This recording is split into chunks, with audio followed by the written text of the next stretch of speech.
prior owner? Vineland Transit. Have you had an opportunity to learn something about the history of this particular property? Yes, we were, prior to Vineland Transit owning it, when we acquired it from Vineland, it was owned by Carney Construction. Vineland owned it for approximately 1988 until we purchased it.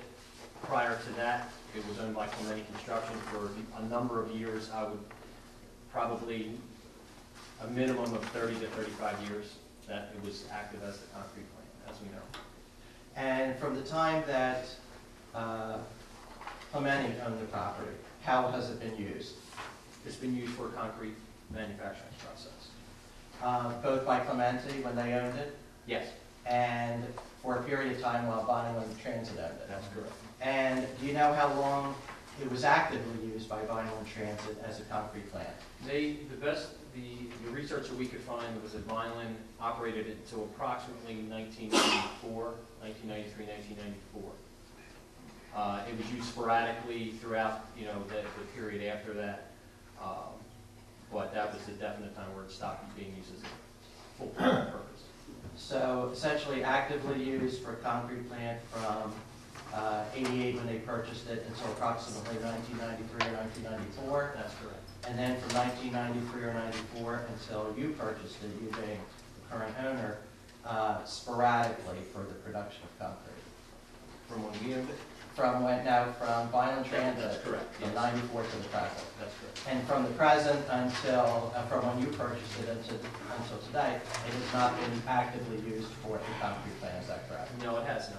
What was the intent of the current owner when they purchased the property? Well, it came along with, there were a number of plants when Pearson purchased Vineland Transit. There were a number of plants that came involved. All the other plants are still active. The intent at the time was to use it as a plant at such time when the need got to that point. As a concrete plant? That's correct.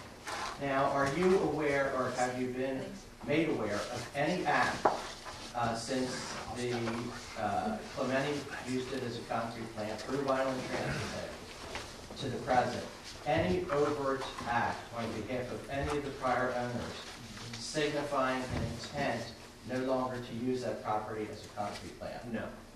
Is it fair to say that the only thing that has happened during that period of time that you're aware of is the periods of time where there has been non-use of the property as a concrete plant? That's correct. Is it currently set up for use as a concrete plant? Yes. Can you tell the board members something about the applicant's intentions if the relief requested tonight is granted? Well, ultimately our intent is to use it as necessary as the need arises for the concrete process. It's not necessarily going to be something that's going to be used every day. The maximum use, in a perfect scenario would be Monday through Friday and Saturdays until noon. But it's strictly necessity driven, depending on the market. So would it be used for a particular location of the business of your owner? Yes, it'll be used for processes right here in Salem County. We do have a lot of projects in Delaware as well that we're doing right across the bridge on I-95. Could be used for processes right there too. So it's fair to say you can't say exactly what days it'll be used, how many days a week, and that'll be driven by the market. That's correct. It's possible it could be used every day, Monday through Saturday. It's possible there'll be weeks when it won't be used at all. That's correct. And can you tell the board members a little bit about the setup of the plant, if in fact the variance and the site plan is granted on it?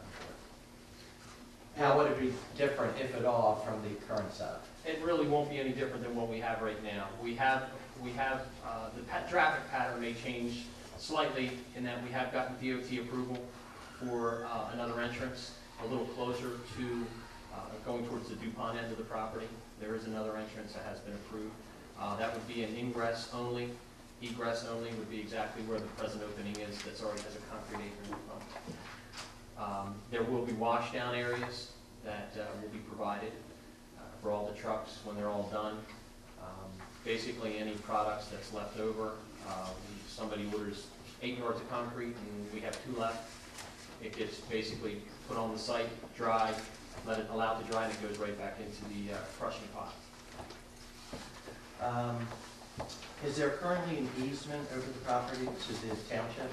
Yes. And what is that for? There's a blanket easement that goes to the pump station that is back on, I believe it's pronounced Bowden Creek. And is there any intention on behalf of the owner to in any way terminate or interfere with that easement? No, we've provided a gate in the rear, gates in the front. The township would be provided with any access, keys and locks and the like, so that they can get access.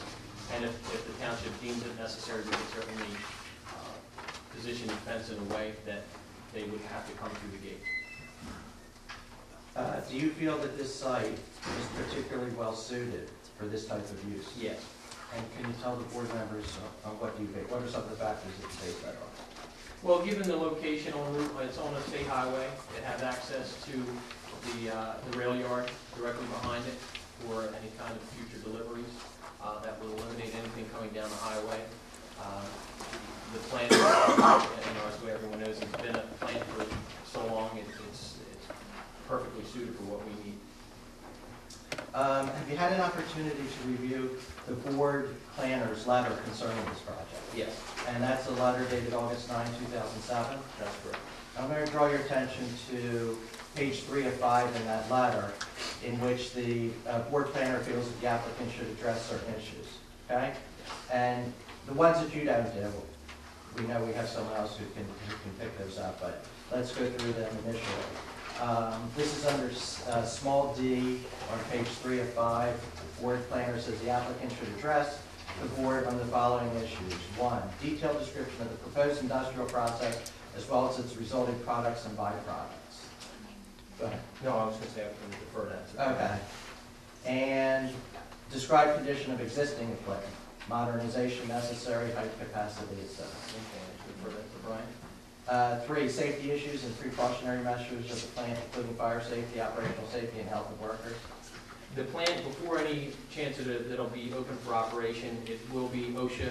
It's OSHA compliant. Pearson also has in-house safety departments that is very closely regulated. The Graham Company is our insurer. They're down there, and once again, they make sure that OSHA is compliant. We're compliant with everything with OSHA, as well as our own safety. Can you add anything on air quality? We have an active DEP permit regarding any of the air quality permits. Everything will, and if that needs to be reinstated, or I'm sorry, not reinstated, renewed, can be done at such time that the DEP gives us the okay to open the plant. Is it fair to say that the DEP has jurisdiction over certain aspects of this operation? Yes, they do. Very, very closely regulated regarding any concrete byproducts, any powders, anything that is on the site. The DEP takes a very close eye to that. It's very rigorously regulated. Next one is noise level produced by trucks in the plant. We're considering we have a number of plants, not only the concrete plants, but our asphalt plants as well. We are in the process of having noise levels, and so we can establish a baseline to say this is the standard operating noise level for something like this. As of right now, I